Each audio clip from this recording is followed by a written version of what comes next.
Hello friends, and welcome today in this video on dealing with overcommitment by learning the power of saying no, guided by the timeless wisdom of Stoic philosophy. In our fast-paced modern lives, many of us struggle with taking on too many tasks, obligations, and responsibilities. We overcommit our time and energy, often driven by societal pressures, fear of missing out, or an inability to set boundaries. This can lead to immense stress, burnout, and a poor quality of life. The ancient Stoics, those great thinkers from ancient Greece and Rome, had much to say on this topic that still resonates today. They taught the importance of focusing solely on what is within our control, living with virtue and integrity, and cultivating self-discipline. This video will explore invaluable Stoic strategies to help you break free from the shackles of overcommitment. You will learn to prioritize your obligations, align them with your core values, and confidently say no to excessive demands on your time and energy. We'll hear wisdom from Stoic masters like Seneca, Epictetus, and Marcus Aurelius on separating the essential from the non-essential. Their teachings will guide us in living with greater intention, balance, and peace of mind. So stay tuned as we embark on this journey of Stoic self-empowerment. Even if the concepts initially seem challenging, I'm confident that their simplicity and practicality will become evident through relatable examples from our Here is a Draft Introduction section for the video following the outline provided. By the end, you'll possess powerful mental tools to reclaim your time, energy, and autonomy. Let's begin. To overcome something, we must first understand it. Let's start by examining what overcommitment looks like in our daily lives. Overcommitment refers to taking on more tasks, obligations, and responsibilities than one can reasonably manage within one's available time and resources. It's when our plates become too full, leaving us spread thin and struggling to give our best in any area of life. The signs are often clear: constant feeling rushed, overwhelmed, or behind schedule. You are neglecting self-care activities like exercise, quality sleep, and nutrition, strained relationships due to lack of presence, and ultimately, increased stress, anxiety, and burnout.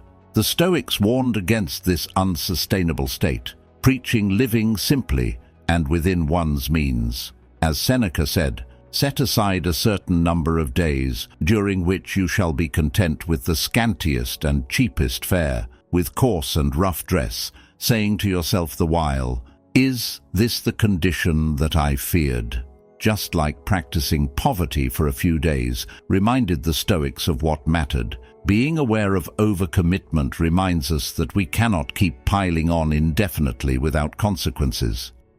Our mental and physical health inevitably suffer, yet overcommitment persists as we chase an endless loop of productivity, people-pleasing, and the fear of missing opportunities. We commit to too many work projects, family obligations, social engagements, and personal development pursuits to have and do it all. But the Stoics would urge us to pause, go inward, and reflect with self-honesty whether those outward commitments serve our highest good and values. Seneca cautioned, "Most powerful is he who has himself in his own power." We can start making more conscious choices by understanding overcommitment as a detrimental state of being out of alignment and bondage to external forces. This awareness is the essential first step. The modern world moves relentlessly, constantly demanding our time and energy. We are inundated with opportunities for career advancement, social status, intellectual growth, and myriad other pursuits that seem important or even essential. The fear of missing out or falling behind can compel us to say yes to everything, piling commitment upon commitment.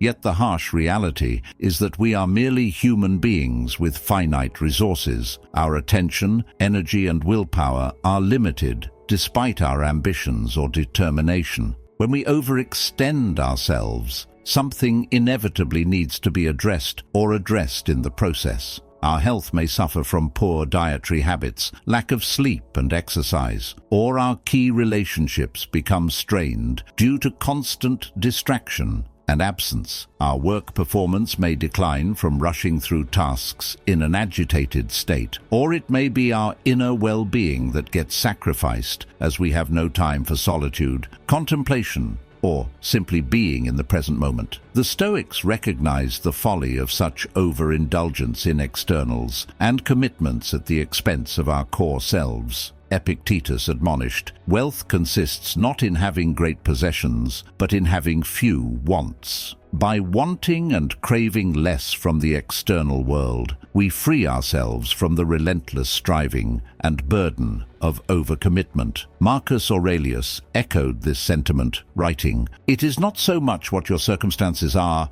as how you turn them to advantage." Rather than continually adding to our obligations, the Stoic path involves intentionally stepping back to curate our commitments. We reduce the overwhelm by only surrounding ourselves with what is essential and aligned with our principles. We create the headspace to operate from a grounded center, fully present with the task or person before us, rather than mentally jumping between a fragmented multitude of duties. Moreover, the Stoics advocated living with contemptus mundi, a detached indifference to externals like wealth, fame, and social status. Returning from the frenzy of overcommitment, we realize that most compulsions stem from chasing these empty, impermanent pursuits. Instead, the Stoic way is one of simplicity, moderation, and reason. We strip away the inessentials to focus our limited time and energy on what truly matters according to our values and principles. This is the path to tranquility and inner freedom amidst the chaos and overstimulation of modern life. So, as we initiate this journey of overcoming overcommitment, the first critical step is cultivating lucid awareness around the issue and its root causes. Only when we understand overcommitment as detrimental can we start making mindful adjustments to live with greater intention and alignment. One of the core principles of Stoic philosophy is distinguishing between what is within our control and what is not. The ancient Stoics believed that much of human anxiety and suffering arises from worrying about or trying to control things that are ultimately out of our hands. As the Roman philosopher Seneca famously stated, "We suffer more often in imagination than in reality." We needlessly torment ourselves when we become preoccupied with hypothetical scenarios, external circumstances beyond our influence, or other people's behavior. How does this apply to the challenge of overcommitment? The Stoics should carefully evaluate which of our numerous commitments, tasks, and obligations truly fall under our reasoned choice and voluntary action. These are the only things we have complete control over. Workplace demands from an employer, family obligations to loved ones, prior promises made. Many commitments can feel inescapable or forced upon us from the outside. But the Stoics remind us that our perception and response are still ours to control. We reduce overwhelm by separating the commitments we can realistically manage through our discipline and effort from those imposed by external forces. We reframe our perspective, focusing energy where it will move the needle, rather than struggling against what we cannot change. For example, while we may not control specific duties at work, we can control our mindset, efficiency in executing them, and ability to communicate boundaries. With loved ones, we cannot control their expectations, but can guide conversations respecting mutual needs. The Stoic path does not question every commitment. Still, it distinguishes what we embrace by choice in alignment with our core values and principles. This discernment over what we actualize in reality, rather than agonize over ideals, leads to a liberated, empowered way of being. As Epictetus taught, the essence of philosophy is that of distinguishing what is yours from what isn't yours. Overcoming overcommitment begins by reclaiming ownership of what is ours to control. This dichotomy between what is up to us versus what is not formed the bedrock of Stoic thinking. The Stoics believed that while we cannot control external events, we can control our internal responses and judgments about them. Our minds act as the subjective lens through which we interpret the objective reality before us. Marcus Aurelius exemplified this perspective, writing, "The universe is change. Our life is what our thoughts make it." Two people can face the same event, a work setback, family conflict, or any other external circumstance, yet their internal experience and ability to respond productively will differ based on their judgment of the situation. The person focused on factors outside their control, like co-workers' unfair criticism or a loved one's insensitive behavior, will be pulled into anxiety, anger, and victimhood. However, one who reorients toward their actions and mindset remains grounded in personal agency and wisdom. We free up immense mental and emotional bandwidth by relinquishing the compulsion to control the uncontrollable. We stop flailing against currents stronger than ourselves and instead focus that energy on adjusting our sails within the conditions before us. This is the path to overcoming overwhelm by overcommitment. Rather than lamenting all the tasks piled on our plates, burning out trying to do the impossible, we get honest about our sphere of influence. Like subtracting everything beyond the scope of the essential, it brings clarity. Epictetus urged, "Make the best use of what is in your power, and take the rest as it happens." With discernment over our actual zone of control, we can prioritize accordingly. We uphold chosen commitments that align with our core virtues and values, while making peace by letting go of the rest. Obligations to an employer are negotiable based on open dialogue around mutual interests. Promises to friends and family can be re-evaluated against reasoned principles about what is genuinely healthy for those bonds. Even past commitments made in haste can be re-examined with courage. The Stoics did not advocate flaking on responsibilities, but brought our highest rationality to what we would take on. By shedding inessential burdens, we create breathing room to give our entire presence and excellence to each remaining duty for ourselves and others.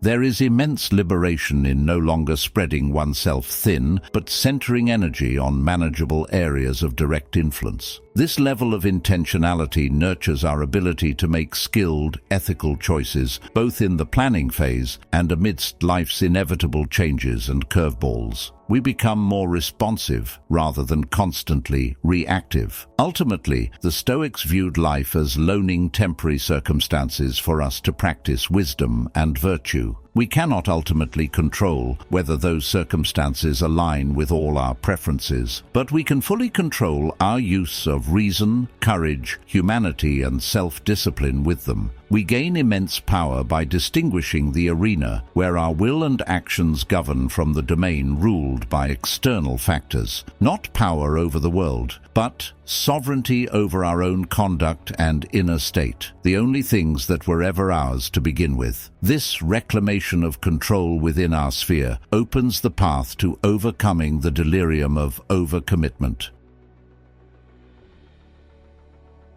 Once we've distinguished which commitments are realistically within our control, the next crucial step is prioritizing them. Seneca wisely stated, "It is not that we have a short time to live, but that we waste a lot of it." The Stoics understood that while our time on earth is finite, we often squander it on trivial pursuits that don't align with our deepest values and aspirations. Overcommitment frequently results from saying yes to too many inessential tasks and obligations. But how do we determine what's truly essential? The Stoics would have us regularly reflect on our core virtues, life philosophies, and highest priority goals. Then, critically analyze whether our current commitments harmonize with those guiding principles. One practical approach is using the Eisenhower matrix to categorize commitments into 1. Urgent and important, 2. Not urgent but important, 3. Urgent but not important, 4. Neither urgent nor important. The Stoics would focus intently on the crucial commitments, those advancing our virtues and life's purpose. urgent trivial matters could be delegated or discontinued entirely. Alternatively, we can use the ABC method, labeling commitments as A for essential, B for nice to do if time allows, and C for superfluous time wasters to discard. Stoics aimed for an A life. The key is developing a customized prioritization system that empowers you to live with intentionality. As Epictetus taught, first say to yourself what you would be, and then do what you have to do. Life pulls us in many directions, but checking in frequently, re-evaluating against our deepest life callings, and bravely cutting out the excess creates space to give our entire presence to what matters most. As Marcus Aurelius reminded me, think of what a precious privilege it is to be alive, to breathe, to think, to enjoy, to love. Prioritizing strengthens our ability to live with that appreciation truly. The ancient Stoics were relentless in pursuing living according to reason and virtue. They saw themselves as crafters, deliberate sculptors who chiseled away at the inessential aspects of life to reveal their most authentic selves underneath. This meant frequently returning to first principles, clarifying their core values, then meticulously aligning their daily actions and future commitments with those lodestars. Just as master artists must step back to evaluate their work, they perform continual self-appraisals to ensure their path remains true. For Stoics, such as Seneca and Marcus Aurelius, virtues such as wisdom, justice, courage, and temperance were their primary focus. They viewed any commitment that did not ultimately serve the embodiment and expansion of those virtues as relatively insignificant. From this perspective, the ambitions many chases, wealth, power, popularity, sensory pleasures, are exposed as distractions from the only pursuits that truly matter. As Seneca wrote, "No man has ever become rich by addition, only by subtraction of his cravings." By frequently recentering on their highest values and aspirations, the Stoics avoided getting bound up in commitments driven by desires disconnected from their authentic nature. Their energy was conserved solely for what enabled their genuine flourishing. Of course, this clarity on priorities took tremendous self-awareness.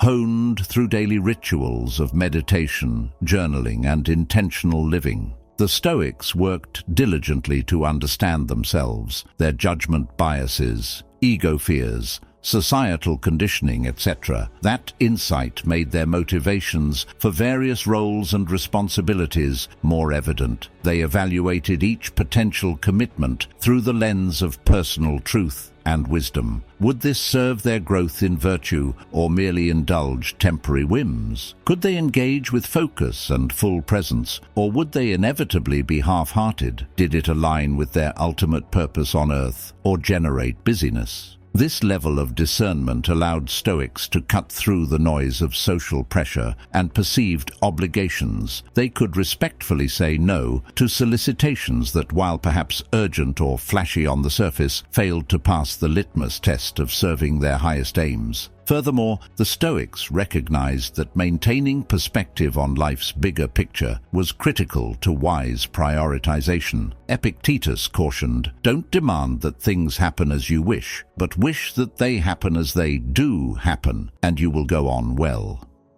So even as diligent prioritizers, the Stoics stayed flexible amidst life's inevitable curveballs and setbacks. They avoided staking their identity or purpose on any single commitment, knowing only that change is constant. This outlook empowered them to reprioritize gracefully when circumstances shifted. Ultimately, prioritizing our commitments comes down to continually realigning our time, energy, and life force toward our highest ideals and raisons d'être. It's a never-ending practice of self-understanding, bravely offloading excess baggage, and intentionally fashioning a life devoted to cultivating wisdom and excellence of character. Stoic exemplars demonstrated that lives of meaning, virtue, and tranquility flow from ruthless prioritization. All else is mere noise in service of nothing.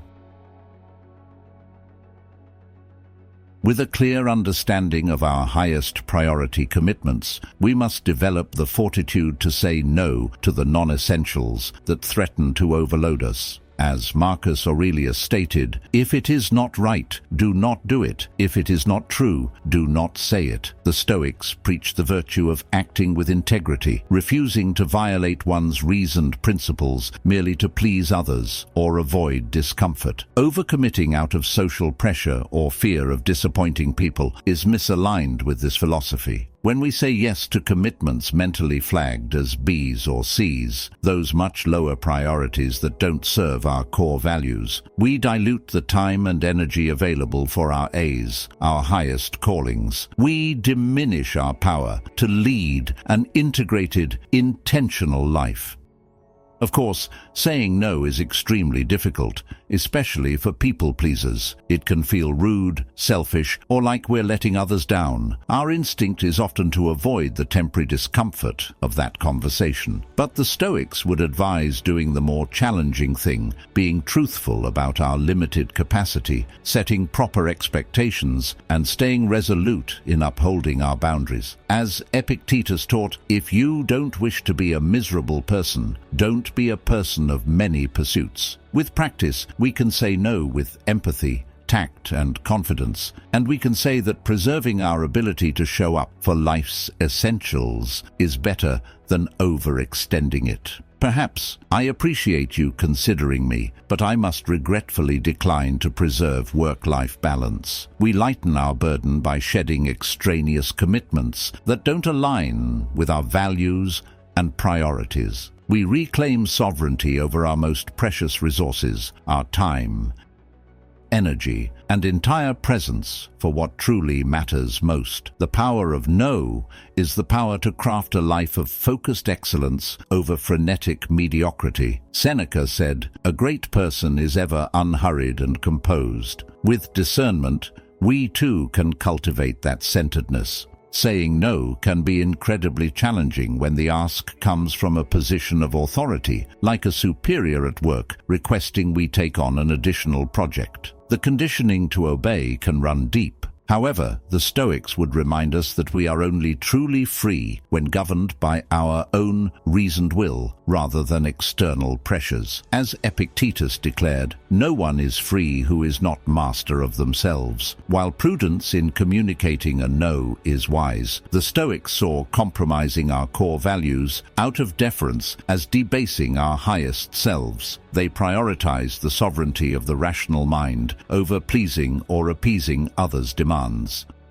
Marcus Aurelius epitomized this self-possession, noting, "If it is not right, do not do it. If it is not true, do not say it. Let your ruling principle override all else." The Stoics worked vigilantly to clarify their ruling principles, their foundational beliefs, moral code, and personal mission. Then they made decisions and set boundaries accordingly, without excessive inner turmoil. From this grounded place, they could say no to inappropriate requests with grace, yet firmness. I must decline, as devoting myself to that would prevent me from honoring other key obligations. No guilt, anger, or defensiveness is required. Furthermore, the Stoics highlighted how overtaxing ourselves rarely serves anyone's interests. We spread frenetic, mediocre efforts over too many fronts rather than giving our most entire to what matters most. Seneca warned, "To be everywhere is to be nowhere." By turning down superfluous commitments, we retain presence to execute our highest priorities with mastery and excellence. This steadies our inner spirit, nurturing the consistent practice of virtue that the Stoics cherished. Saying no allows us to show up as our best selves for each chosen sphere of life, not haphazardly strewn about, but rooted and composed. The Stoics understood the importance of taking a long-term perspective. They realized that becoming overcommitted ultimately diminishes the sustainable impact. Burnout, exhaustion, and deteriorating health from accommodating too many pursuits at once hinder our ability to give back meaningfully over a lifetime. The Stoics advocated pacing ourselves, intensely focused, but on an enduring path fueled by self-discipline. So while saying no can feel acutely uncomfortable at any given moment, it serves our power for lasting contribution and serenity. It protects our ability to show up wholeheartedly for those people and pursuits most deserving of our finite stores of energy and care. Ultimately, the brave skill of saying no comes from a place of unshakable understanding of our deepest selves. It takes profound self-awareness to distinguish the commitments that empower our essence from those that drain it. By honing this clarity through practices like journaling, meditation, and studying philosophy, we become adept at setting wise boundaries. We dismiss requests or opportunities that don't augment our virtues and cherished purposes. With poise, compassion, and conviction, we communicate a respectful no whenever something doesn't align. We reclaim sovereignty over our precious time and focus on what does resonate at our core, and in doing so, we course correct toward the centeredness and flourishing that the Stoics revered. As Epictetus summarized, "No thing outward has any power entitled to overrule reason. Reason is the guiding principle." While saying no helps reduce an excessive commitment load, true sustainable change requires cultivating the virtue of self-discipline. As Epictetus stated, "No person is free who is not master of themselves." The Stoics saw undisciplined behavior, constantly giving in to momentary whims and impulses, as slavery to our base instincts. True freedom came from consciously aligning actions with our highest reasoned principles and values. When it comes to overcommitment, a lack of self-discipline is often the root cause. We passively accumulate obligations, failing to filter or create structured systems to manage our time and energy. Distractions and shifting priorities lead to procrastination on essential tasks. However, by cultivating self-discipline as a habit, we can assertively control our schedules and commitments. We learn to evaluate each request thoughtfully before acceptance. We time-box efforts and hold protective boundaries. Helpful techniques include time-boxing your calendar into blocks for productivity, scheduling buffers between meetings to avoid back-to-back chaos, developing a morning routine to start each day intentionally, doing the hardest tasks first, when energy is highest. As the ancient philosopher Musonius Rufus taught, practice perseverance daily. Begin by persevering in something small, and from there, advance to greater labors. With diligent practice in these disciplines, managing overcommitment becomes almost automatic. We proactively uphold our priorities instead of reactively getting swept along by external demands. Ultimately, self-discipline liberates us to direct our finite time and effort towards our most significant life aims, uninhibited by trivial distractions. As Seneca proclaimed, "To be able to enjoy one's past life is to live twice." Self-mastery ensures we live that worthy life the first time.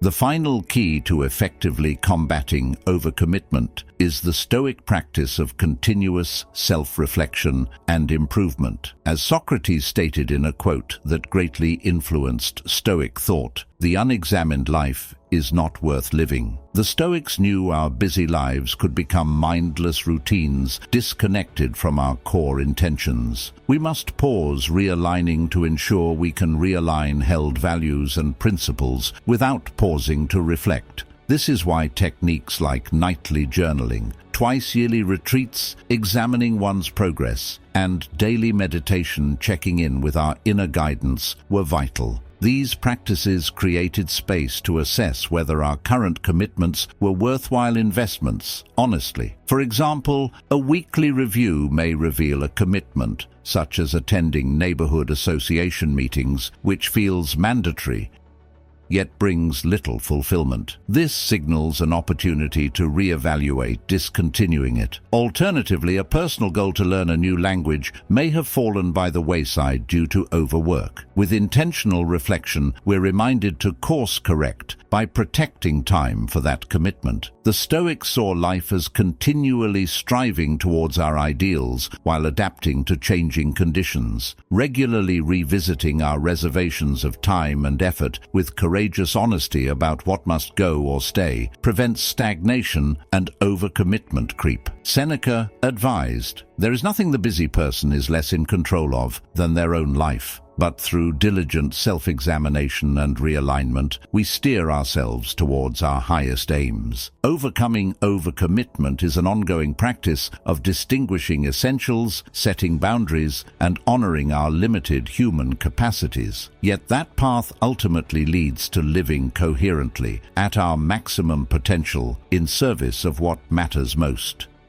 In this video, we've explored a range of influential Stoic philosophies and practices for overcoming the modern-day affliction of overcommitment. We began by understanding what overcommitment looks and feels like, that constant state of being rushed, overwhelmed, and out of balance. The Stoics wisely warned that such excessive busyness leads to burnout, strained relationships, and a life that is not fully lived. We learned the central Stoic principle of control, which involves carefully identifying which commitments are within our reasoned choice to manage and which are imposed by external forces. It's about focusing our energy where we can make a difference rather than struggling against what we cannot change. We then examined ways to prioritize our highest value commitments, ensuring we devote our precious time and effort to what advances our most profound virtues and life philosophies. Tactics like the Eisenhower matrix and ABC method provide frameworks for discernment over urgencies. Crucially, we embraced the courage to say no, refusing additional commitments that don't align with those rigorously defined priorities. While challenging, upholding this boundary honors our integrity and creates space to give our entire presence to what matters most. To make it all sustainable, we discussed the Stoic virtue of self-discipline, developing habits and routines that turn prioritization and boundary setting into an almost automatic practice. We become conscious directors of our time, not passive recipients of others' demands. Finally, we explored the importance of continuous self-reflection to identify commitment misalignments and make adjustments. The unexamined life of overcommitment drifts disconnected from our highest values and callings. By embodying all these Stoic teachings, we reclaim sovereignty over our life force, our limited time, energy, and attentional resources. We overcome being overwhelmed, rediscover balance, and live with coherence as our highest, most authentic selves. I encourage you to start implementing these philosophies today. It may feel uncomfortable at first, as any growth process is, but have faith that with diligent practice, the simplicity and power of the Stoic path will become apparent through your own lived experience.